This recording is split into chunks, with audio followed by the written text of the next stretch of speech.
You're listening to Sticky Note Conversations with Erika Washington.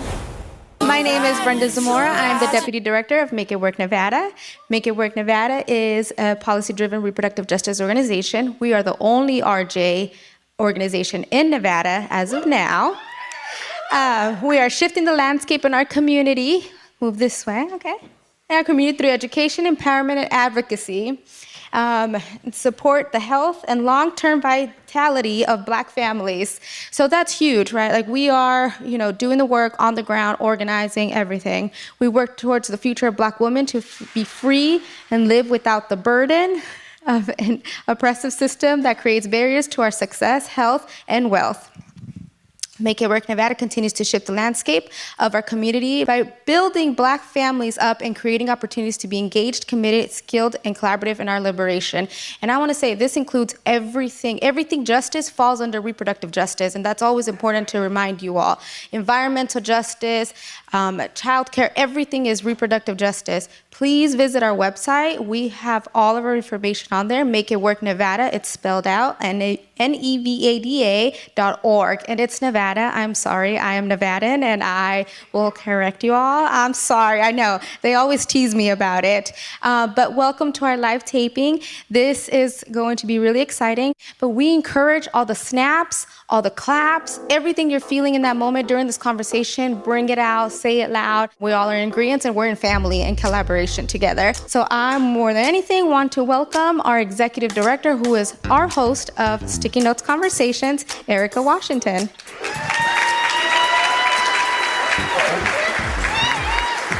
Good afternoon, everyone. Welcome to our live taping of Sticky Note Conversations. We started our podcast because I believe that we need to have complete control of our stories and our narrative. We know firsthand that an experience can be turned into a story that's retold with key pieces missing and the hero changed and fit our narrative and to fit the narrative of someone else who has nothing to do with our community or lived experiences, and that is a threat to our society.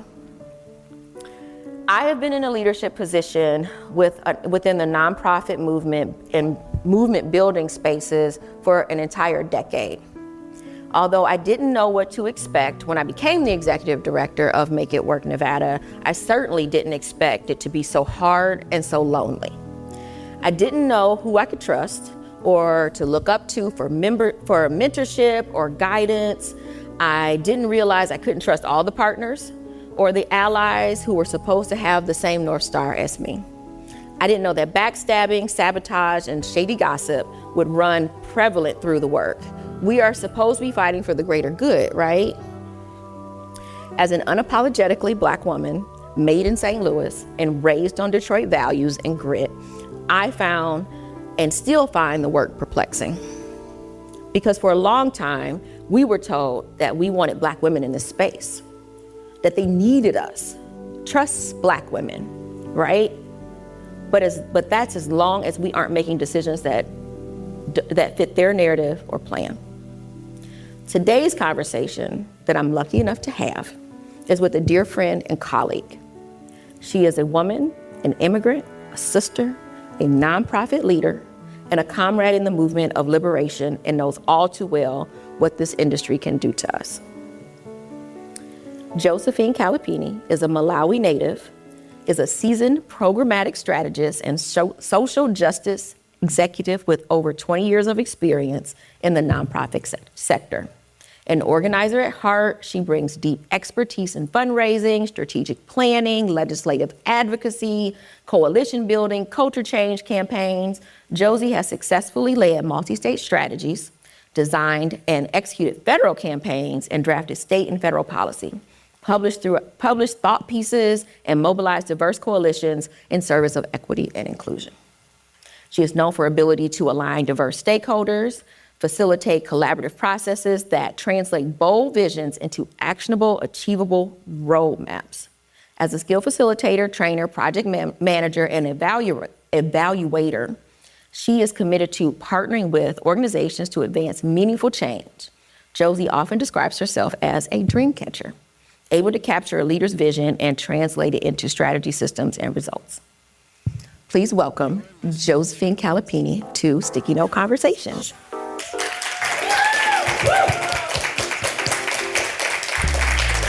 And as for one last disclaimer before we sit down, this is a grown-ass woman podcast, so there might be some cussing.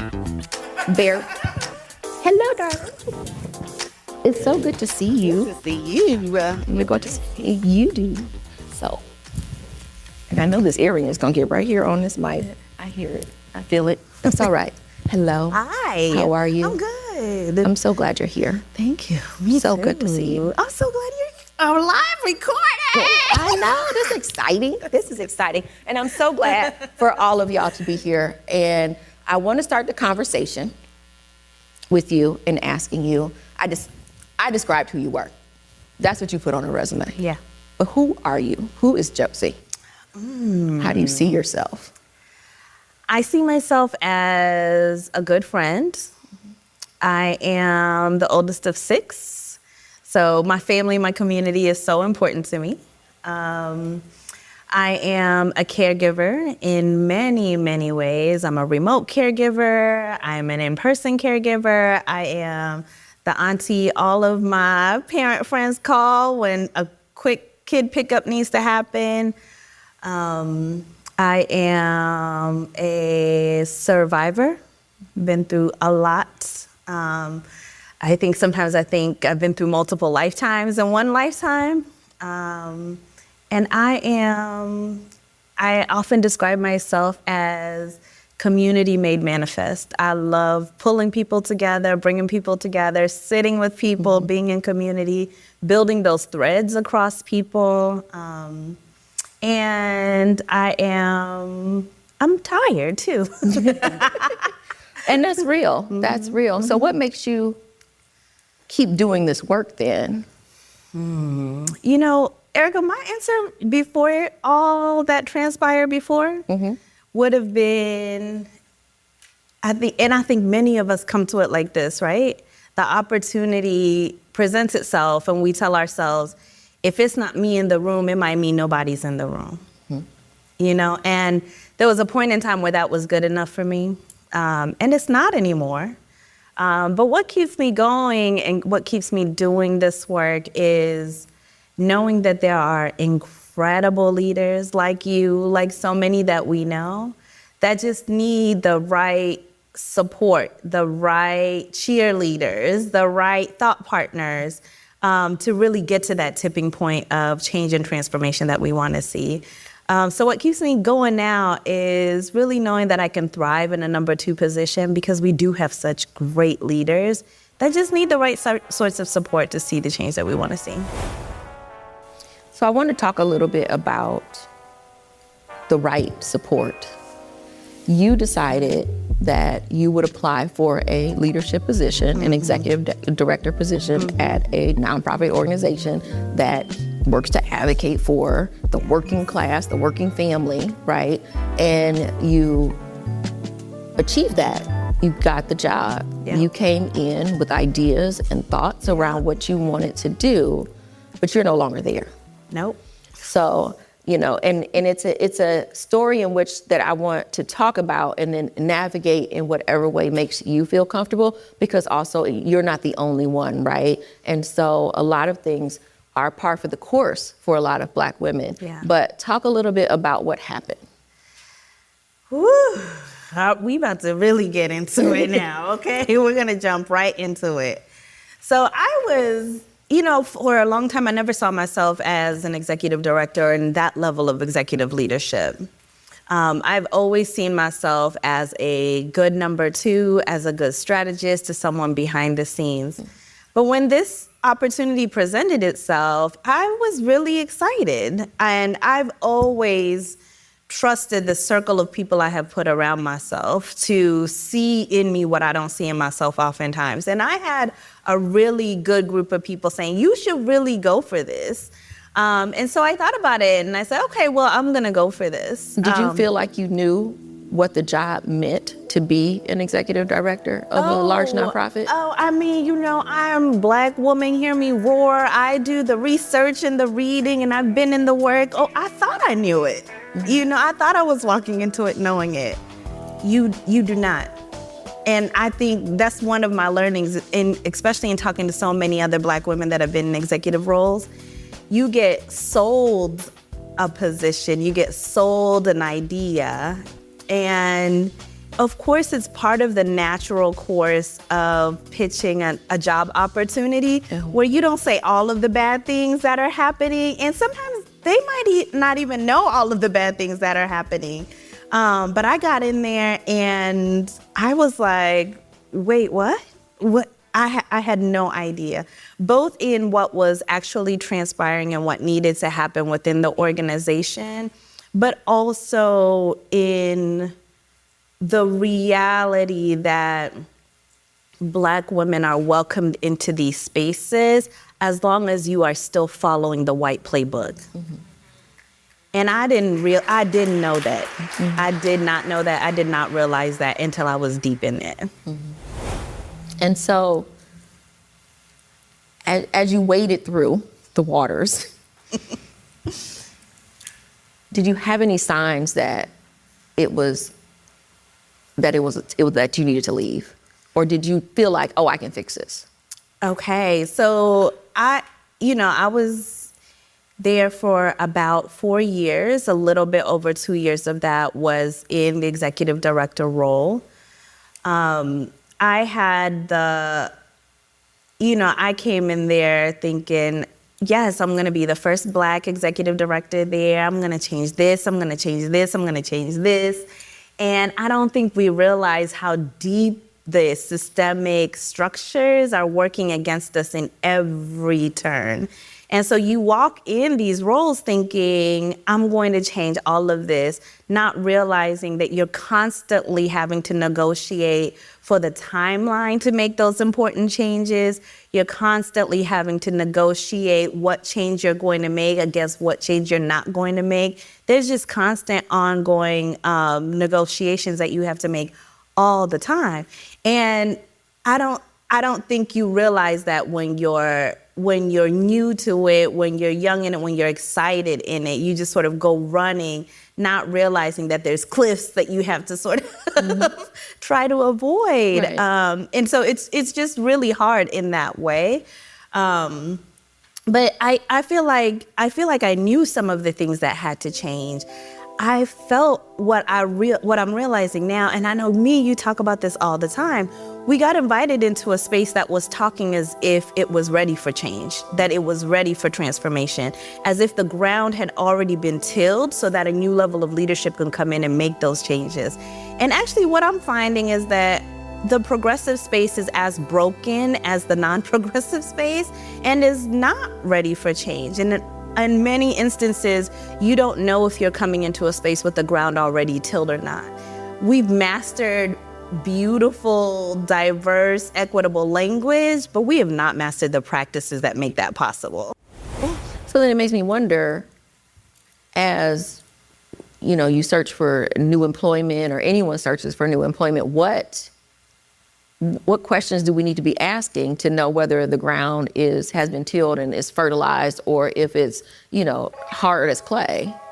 Oh my God. I'm curious what you think about that. That's what I'm saying. I don't know, because I feel like, I ask a lot of questions. That's why I got a podcast. Like, I like to ask questions, but I don't know that I would know whether or not, because also interviewing for jobs, I always compare it to dating. It's always, you go on an interview, and everybody's putting their best foot forward, it's not real. That's not how you are all the time. Yes. Like, you're like, yes, and you start rattling off all of your qualities, whatever. It's like a first date. Yes. But it's not till you 3 months, 4 months in that you realize that, they mama don't even like them. Like, I don't even know why am I dating you? Like, so, but you don't know that because you already took the job. You have already taken the job, and now you're like, ooh. Yes. I'm just not that into you. But you can't leave a job the way that you could just ghost a man. Yeah.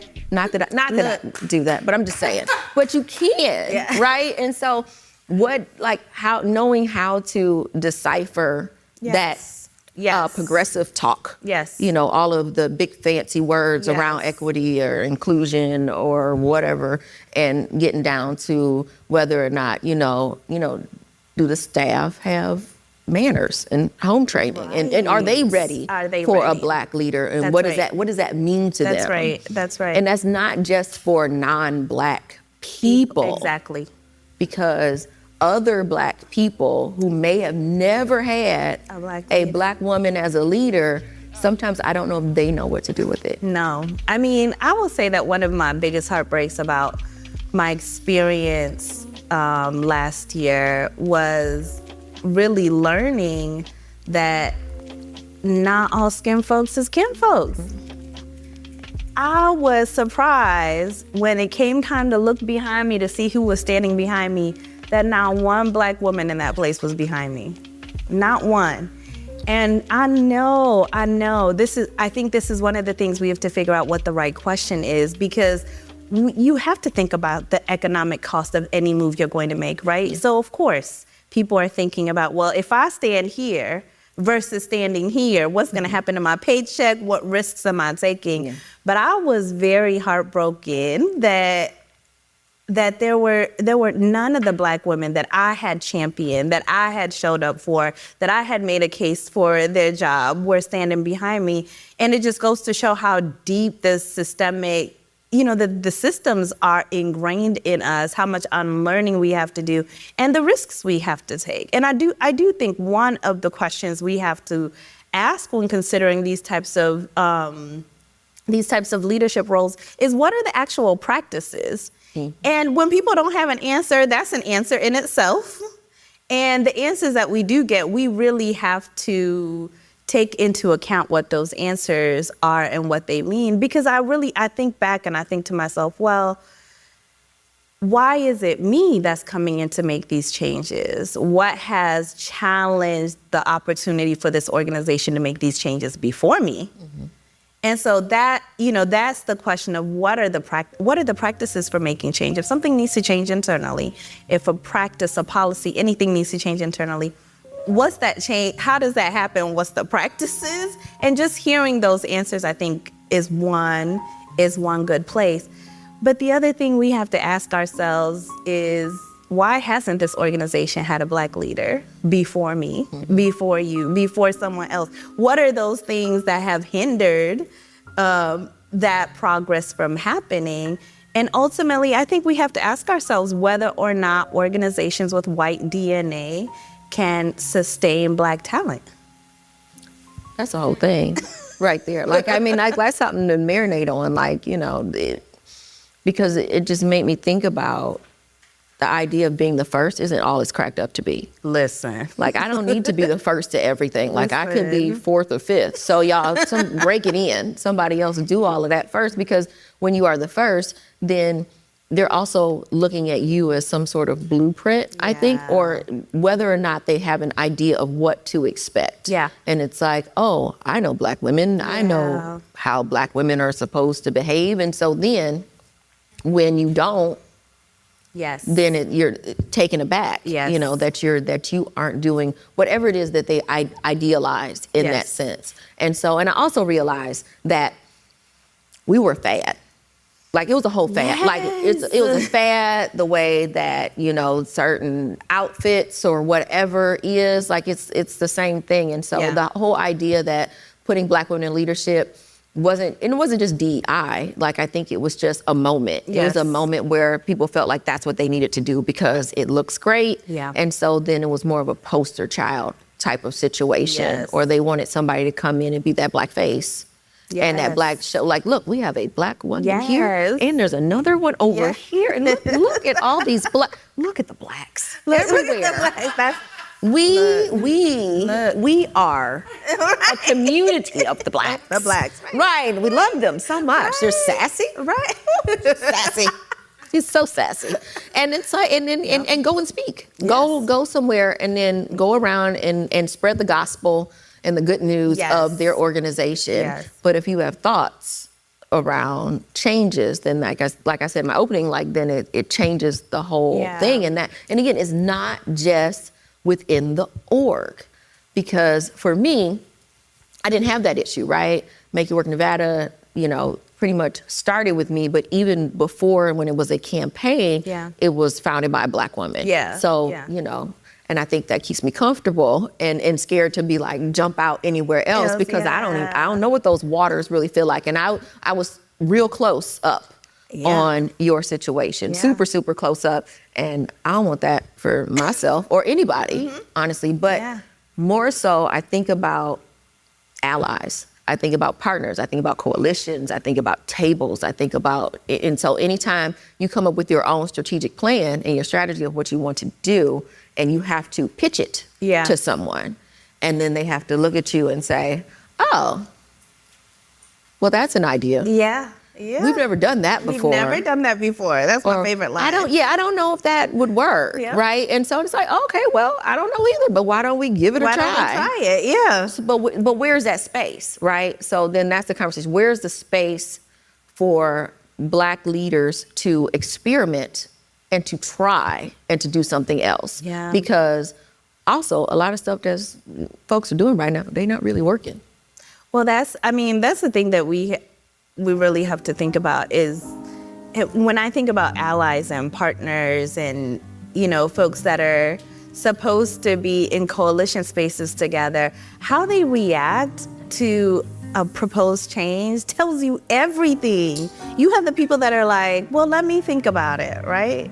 And you have the people that will tell you we haven't done it like this before. We've never done it. Well, we've been doing it like this for X amount of years, without any assessment of the progress that's been made or not, often the lack of progress, but how people react to even not just the leadership change, but the ideas that come with leadership is incredibly telling about the systems that they want to perpetuate and keep in place.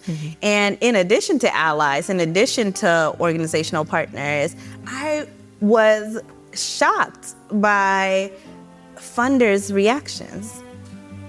Funders who knew what was happening behind the scenes, who knew the false claims that were being made, who knew that people were calling ICE on me. Okay? This is what's happening in our progressive spaces. Those funders still chose to silently continue to support the organization over standing up for a Black woman leader, because there's risk in that all across the board. And so we have to constantly analyze who are our allies, who are our partners, who are our transactional funders, and who are really trying to show up and put their body in a space to keep the door open for us to keep moving. Who are those people? And oftentimes in the toughest moments and in the moments of proposed change, that's when you see those people. Yeah. That's when I saw you. You were like, listen, we about to handle this and figure out how to move through this in a way that maintains everybody's dignity, but keeps you whole. And nobody else thinks about Black women's leadership like that. Nobody else thinks about Black women's leadership like that. Yeah, and to your point about people not speaking up and saying something, I think when people are thinking about it, they're like, oh, I would say something. Oh, I would do something. I would never allow that to happen.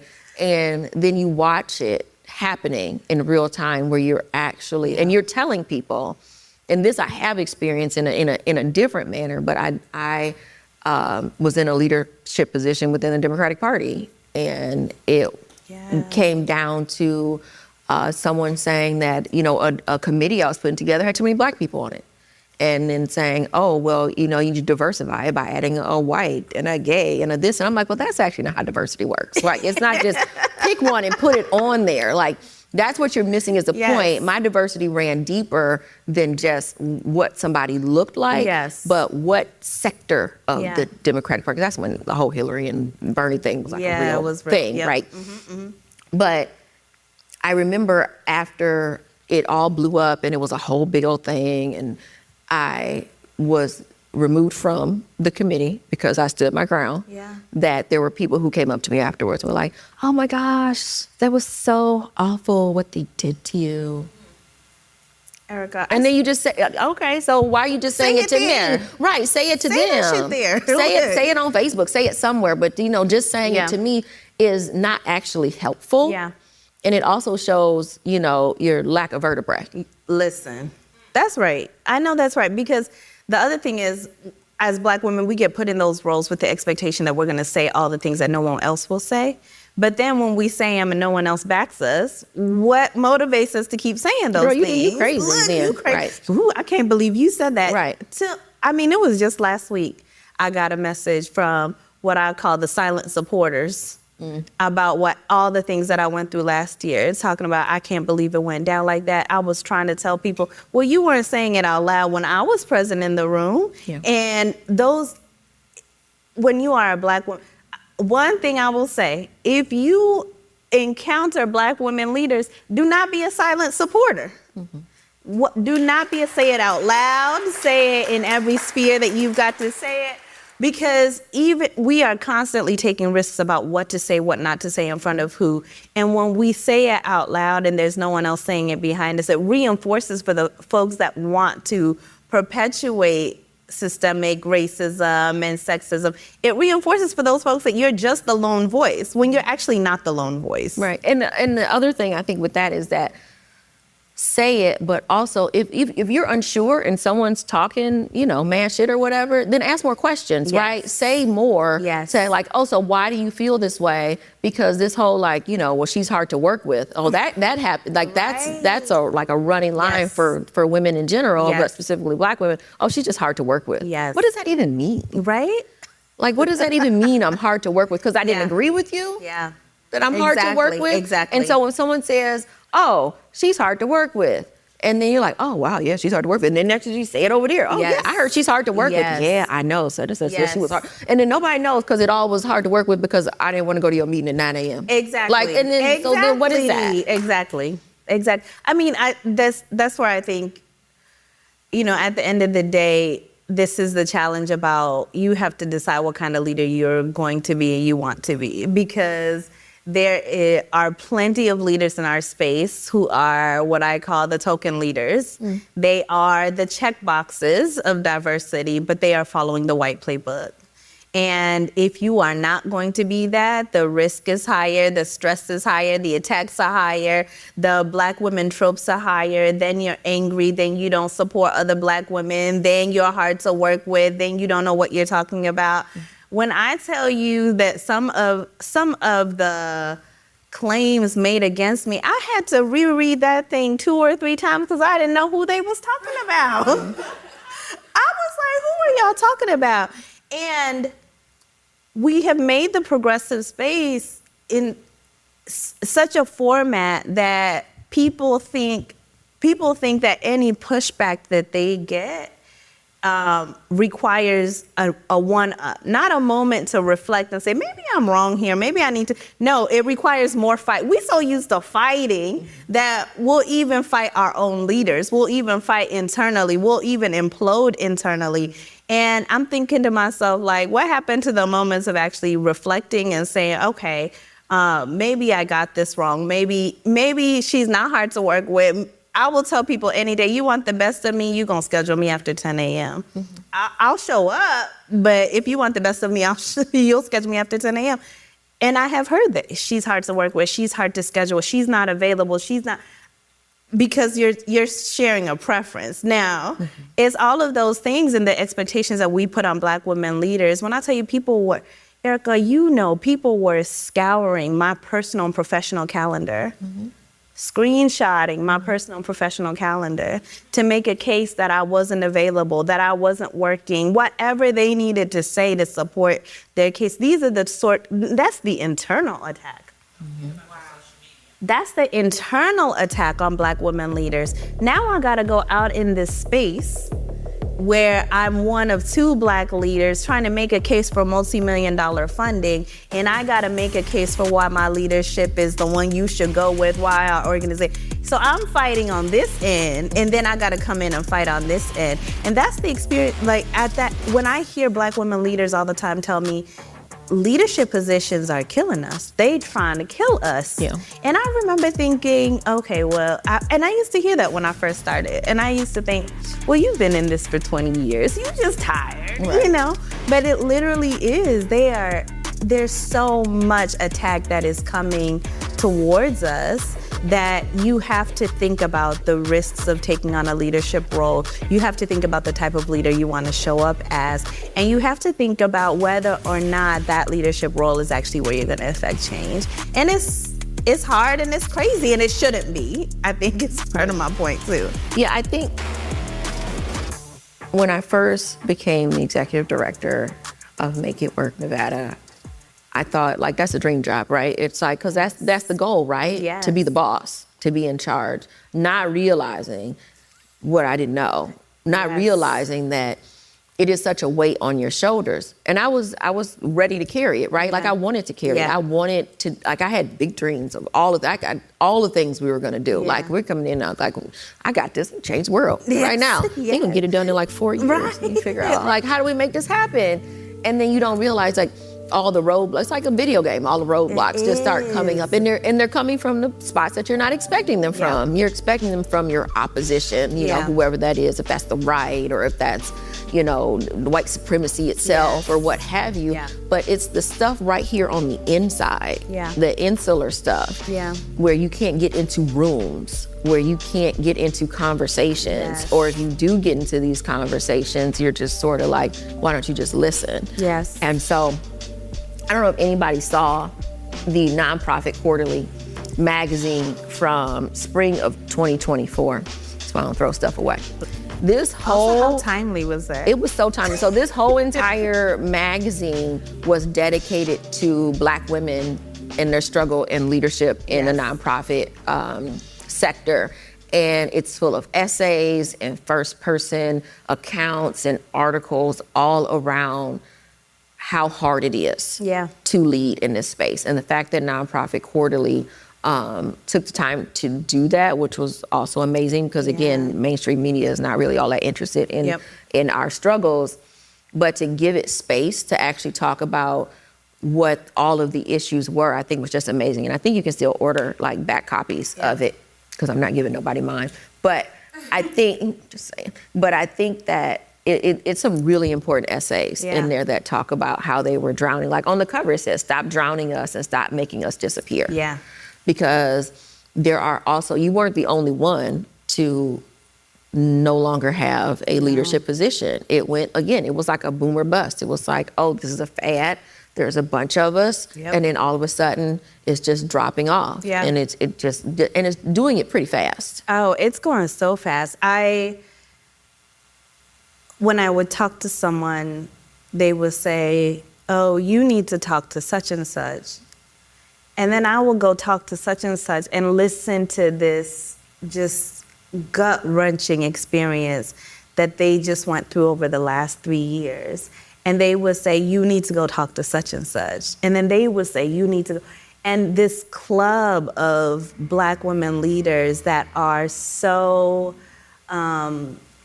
exhausted and flattened, and you know, their souls have been ripped out of them. Our hopes for change and where transformation is going to happen, and they're sick and recovering because of these experiences. The numbers are outrageous. How many of us are out there that came into these experiences so hopeful, so excited, and then we're just flatlined in the experience.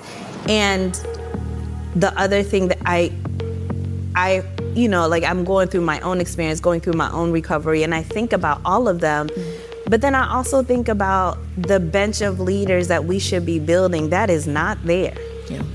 Our organizations are headed toward a leadership cliff because they are seeing what we're going through, and they're like, hell no. I'm gonna keep my nice little check over here without all of that going on in my life. My own experience of having stress-induced miscarriages and talking to other Black women who said they had newly diagnosed heart problems after they came into leadership. My doctor telling me, you've been out of this job for 3 days and your blood pressure is completely regulated. you know, like these are not small risks that we're taking on to do this work. And at the end of the day, it shouldn't have to take that. Yeah. It shouldn't have to take any of that. And the places that should be allyships, we shouldn't be having to try to figure out whether they're really places of allyship or not. That's already a full-time job when you're a leader. Yeah. And then I gotta go home and write a grant? Are you kidding? Right. Like it's so much mental load, it's so much emotional load. And all of that is uncompensated, because who's paying us? Not enough. To scan the room and figure out who the who is and who the right people to you know, like none of that is compensated. So we're doing uncompensated labor on top of all the extra stress that's bringing to our health and our bodies and our wellness. And of course, when you get into it, like you said, it's the dream job. You think, okay, like I'm about to really have this title. And of course, it comes with a pay bump, and you're thinking about all the ways that can transform your own personal life, your family's life, your caregiving responsibilities.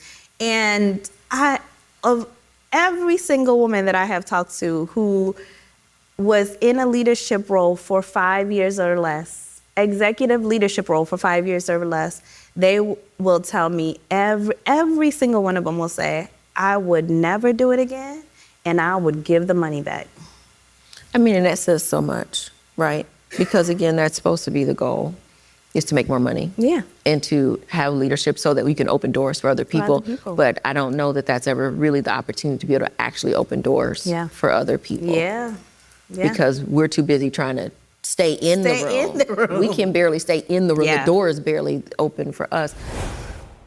So thinking about all that you have been through, what would you do different, like in hindsight? Is there anything you do different? Oh yeah. There's a lot I would do different.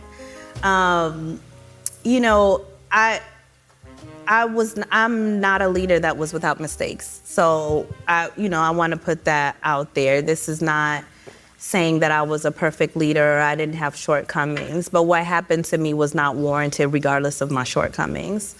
But there's things that I would do different. For example, I see it all over the t-shirts and all over the swag and all over the social media that we should trust Black women, we should trust ourselves, we should trust our gut instincts. But the reality is, when you're in a new role, new environment where that paycheck is at risk, your reputation is at risk, you start compromising with your inner voice. You know, you start saying, I haven't been doing this long enough, so maybe there's something I'm missing. Maybe there's something I don't know because I haven't been doing this long enough. Maybe, you know, like you start compromising with your inner voice, your inner instinct, your inner gut. And that's one thing, if I could go back, I would not use the external to compromise my internal, not my internal values, not my internal voice, not my internal instincts, but all of the stuff that was happening around that kept coming and having a conversation with my internal. And I wish I would have, that's one thing I wish I would not have done. And you just get in that position where you're saying, maybe there's something I don't know. And the reality is, what we need to know we have in us, and everything else we can build on top of that. And I wish I would have stood on that more. Thank you. And I go back now, and I will say that I think because we're doing and unlearning at the same time, I took too long to make certain changes, both internally and externally. I feel like this is a problem in the progressive movement. We want to collect data, we want to understand, we want to know what, we do that over and over and over instead of just doing the thing. And it took me too long to just do some things, you know, whether that was strategic changes or programmatic changes, allyship and partnership changes, you know, just things that I knew needed to be changed. It took me too long to change those things. So I feel like this is an I told you so moment, because I remember telling you, I'm like, you need to fire some people. Like, you just need to go in and act like, you know, president with clean house, a new cabinet, like this is your cabinet, and then who's going to be there to actually want to follow your leadership. You did say that. And I was like, you did. Because you could smell the stink, but you didn't really know where it was coming from. Exactly. And it just took me too long to try to figure that out. When I actually knew. It is, and I told you so. I only say it once. Because it was such a traumatic experience. And I say, like, with the preface that I was also in leadership in a different way with this organization from a board standpoint. Yeah. And so it deeply affected me. Yeah. Because then it was my job to then lead amongst this coup. Yeah. And that's what it was. It was a coup. It was, yeah. And a failed coup, by the way. A failed coup. But it was a coup in and of itself. Yeah.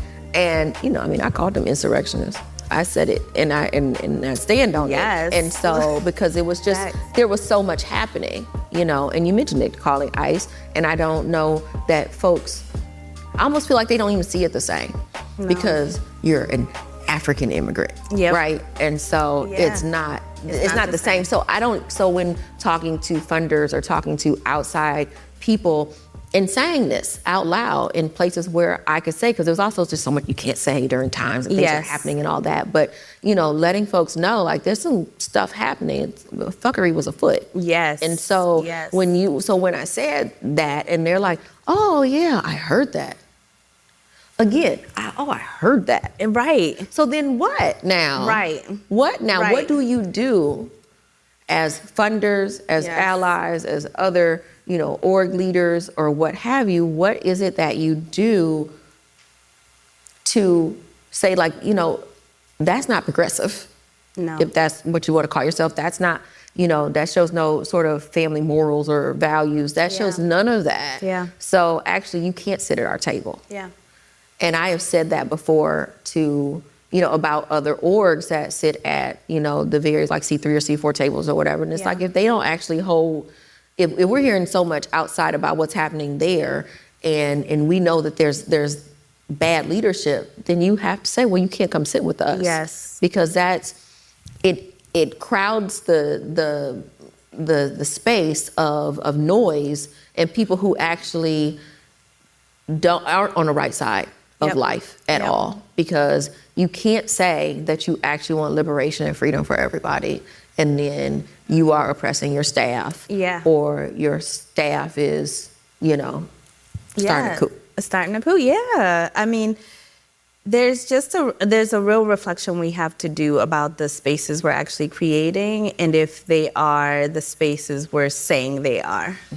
And in reality, when I look back and I'm like, funders heard and knew that there were anonymous calls being made to ICE on me in this same time period. That the level of surveillance on me and what I've learned has been on other Black leaders is the type of surveillance that we say is scary in public.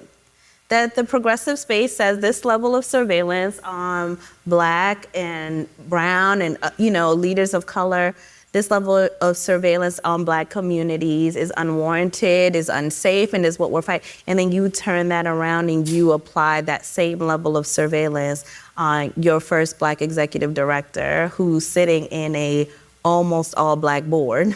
And when the Black board is not doing what the staff is holding them hostage to do, you turn on the Black. Like this, it's a whole thing. We have to really assess whether or not we are creating the spaces that we're saying we're creating, or we're actually doing more harm. And if you're a funder or an ally and a partner and your engagement is perpetuating harm and you're saying, oh yeah, I heard that. Mm-hmm. Oh yeah, that sounds really horrible. Oh yeah, you should take some time off, as if that's the solution.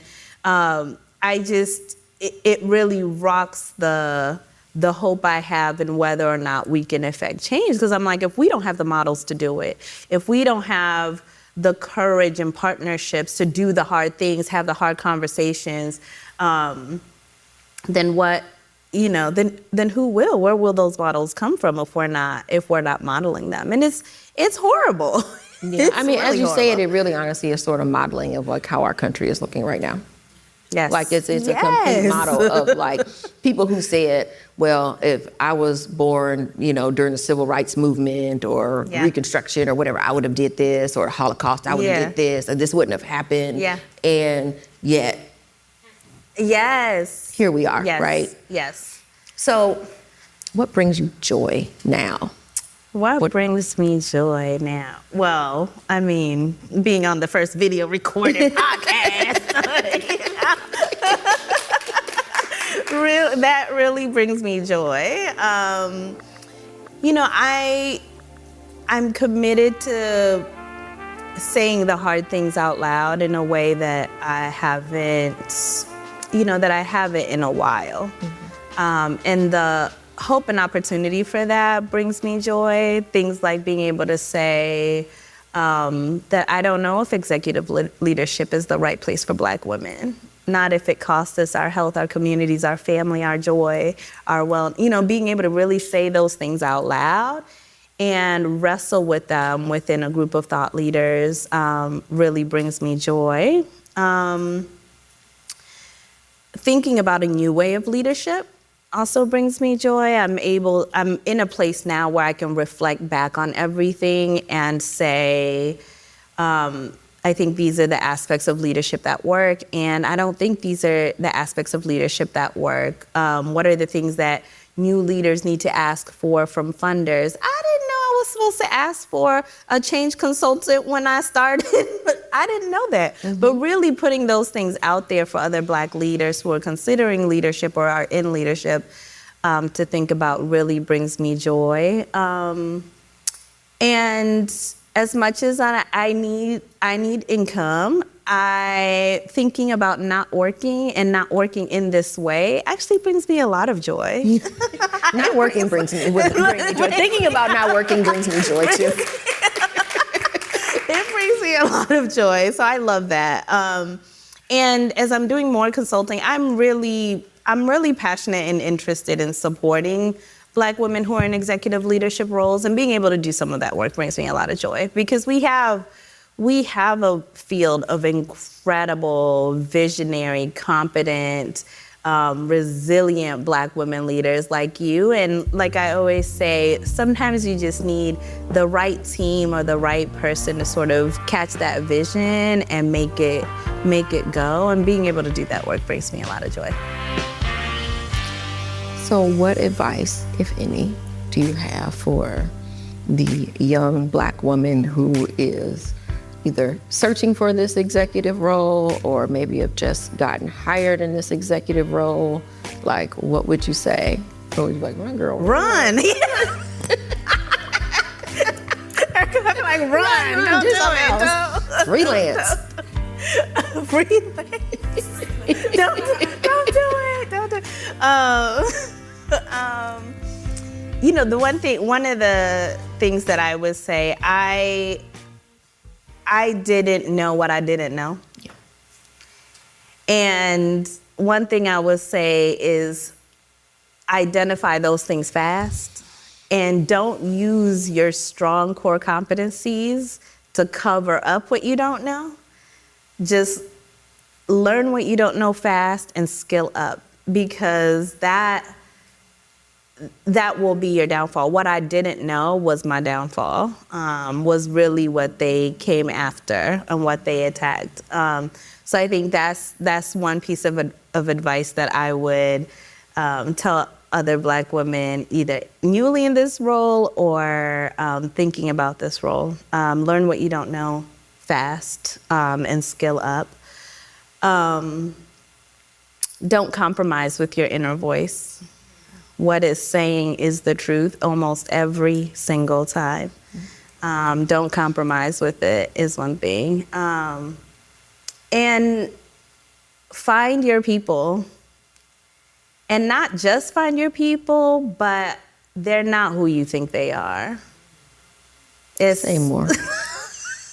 So, I've been in this work for over 20 years. I I sort of came into it being like, well, where people of color are gathering, I'm gonna find my people there. Where people who have similar experiences as me, I'm gonna find my people there. If we're all working for the same organization with the same goals, with the same desires, with the same outcomes, I'm gonna find my people there. If they're welcoming me and championing me in, those must be my people. Right. And that's not it. That's not your people. You have to really do the intentional work to build those relationships, be the community, and find your people there.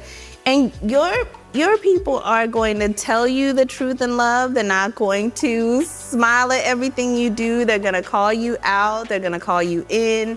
They're going to help skill you up. But you have to find your people. And it's okay if they're different at each phase of life, at each phase of leadership. Like that's okay. I thought my people from 20 years ago will be my people now in this situation, in this level of leadership, in this experience, and that just was not the case. And I agree. I think the circle part, that I could not do this work because I said when we started that it is a lonely position. Yes. Because there's only so much you can ever say. Yes. Right? Like, because HR is always in the room. Right. So, but there needs to be a space in which you can say, where you can vent, but there needs to also be a space where you can question. Yes. And talk about what you don't know. Yes. Right? Because we can't say it to everybody that we don't know how to do something. No. Yep. Because that can also be weaponized and used against you. Yep. So having a safe space in a safe circle where you can say, honestly, I don't know anything about this, and I really am trying to understand, and then someone who can help, or at least, or find your help, so that you can do the job. Because it doesn't mean you can't do the job, because no one can do everything. Right. That's the purpose of leadership, right? Is to also delegate, but you have to be able to oversee and understand. Yeah. And there's not enough room for that. There's no room because you don't fill up. Black women don't fill up. Yeah, right. So having a space for failure or for things to not work in the way that we thought it was going to work and it not become detrimental to our organization or our livelihood is really important. Yeah. Erika, that's so true. And I will never forget some of the things that you told me through this experience. Mm-hmm. I still have moments where I reflect and I was like, that's probably an I told you so moment. There might be a few. But also I'm seeing it from a different angle, right? And so there's also that's why that circle is important, because it's not so much I told you so because I knew more than you. There was an experience I may have had that you didn't have, but also you're seeing things from this angle and you're deep in it. Yes. Right? So someone who can say, actually I'm seeing how you're moving, and I'm also seeing how other people are moving. Yes. And they're not moving with you. Yes. And you think they might be, or you're like, oh, they'll come along. They'll, we'll catch it, and then it's like, No. Wait, what's bringing you joy in leadership? What's bringing me joy in leadership? My team, not just because they're in the room, but honestly, not just because y'all here, but it brings me joy that I actually have a team that I can rock with, and who will tell me if I'm doing what I'm supposed to be doing or not, but also none of my team is sucking on the resources and not giving back. That they're willing to do the extra that is needed, because this is not a 9-to-5 job. It's never going to be a 9-to-5 job, and it's never going to be something where we don't have to give more at different points. But also giving the space for us to take the time that we need. And so me understanding my leadership is that I can make some changes and I can make some rules that work for us, so we can have Black ladies need a day off day, and we make sure we have a Black lady needs a day off day because we need some rest, and we take it, right? And so I realized, I can do that because I'm in charge, right? So I have to flex when I'm in charge and use it in the right ways too. So and realize that I can do that because I can show up and be the leader I want to be, and that I would have wanted some years ago that I never was able to do. I love that. Josie, it's been so great. Yeah, I know, so good. I love you so much, and it was the experience that you went through and the experience I went through in this same space of what we did and what had to happen was hard. Yeah. Like, it was honestly one of the hardest things I ever had to do. Yeah. Like, I was in hives on multiple occasions from this entire experience. Yeah. But I had promised you from the beginning that I was rocking with you, and that I would tell you, you know, what needed to be said and all of that, and I tried to hold true to that. Yeah. Because in the end, I knew that, you know, all we got is each other in that sense. Yeah. So, and I knew that you were a self-aware person to know where you can do better or what have you, but none of that really mattered in the grand scheme of what was happening, that you were more than that. And so it deeply affected me, and it affected me in how I look at this work, how I look at people, how I look at how I do my work. Yeah. And so I'm grateful for you. I'm grateful for you being here. I'm grateful for this conversation. It's so needed. It needs to be had often. It needs to be had in front of funders. It needs to be had in front of folks who can see that we are more than, you know, really pretty Black faces, and that there's all this leadership behind us. And so, you know, I wrote a little poem about it. Resistance can be joyful. Resistance can be empowering. Resistance can also be heartbreaking. When I started my journey on this long and winding road, I was scared and excited. I didn't know this could be a career. I can be paid to fight for Black women's rights. I can have a stable life for my children and organize other women who are struggling to find their place in the world. I can have great health insurance while I advocate for maternal health, fight to end maternal mortality and morbidity, and Medicaid expansion so more women can have doula and midwifery services. I can have a matching 401k and piss some people off. Y'all, this is a good life I didn't know I could have. But the pathway to liberation is a long and unstable road. Trying to find my way home while staying true to myself and to our vision is sometimes a poverty budget. Sometimes a poverty budget really pisses me off. I'm on this journey arm in arm with my fellow executive directors, and we are exhausted. I am tired. I feel the exhaustion deep in my bones, and my bruises are visible. And it isn't because I don't love the work. I do. I don't love the nonprofit industrial complex. It feels like an abusive relationship where we're expecting the abuser to change. The C4 funder relationship feels like a dance. The dance requires a rhythm that I can't always dance to. Everybody do the hustle. To the left, to the left, to the right, to the right. Trust Black women and make it rain on organizations that are on the front lines risking their lives to make Black people see that Black lives matter. See the bloodshed, the beaten bodies, children crying. Cha-ching, money comes in. 1, 2, 3. 1, 2, 3. The pace slows down. Black lives still matter, but not our main focus. Women and girls, we ain't funding that no more. Here we'll give you $150,000, but that's it. Don't ask us for more. Now go be great, change the world. But we won't be funding it. RC4 side is very small. We don't know what we want to do with it yet. But here's $25K. Please send us a brief 5-page report with a detailed budget and stories from thousands of people you help. Claps. I don't even recognize that beat. I don't know where to jump in. That's obviously not a dance for me. My brilliant, innovative ideas on how to reach the community go unheard because I don't have an invitation to the party. That dance club is exclusive and isn't interested in people like me or organizations like mine. But then the election rolls around and yeah, shimmy, shimmy. Let's get those Black ladies to the polls. We love Black people. They are the strong voting bloc.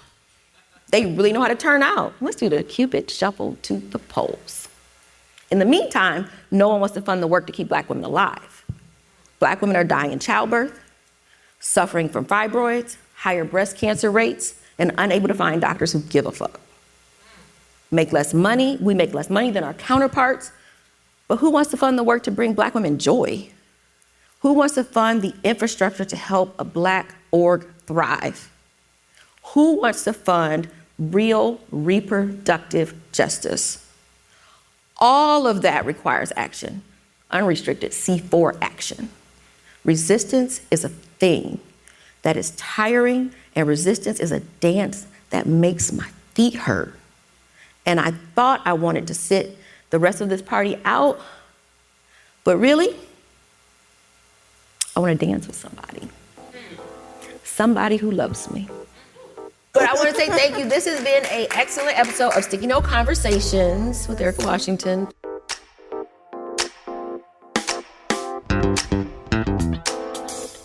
Thanks for listening to Sticky Note Conversations with Erika Washington. Hosted and executively produced by Erika Washington, with editing by Black Gypsy LLC and Simone Endres. Special thanks to KUNV 91.5 in Las Vegas. This show is powered by Make It Work Nevada, a project of Tides Advocacy.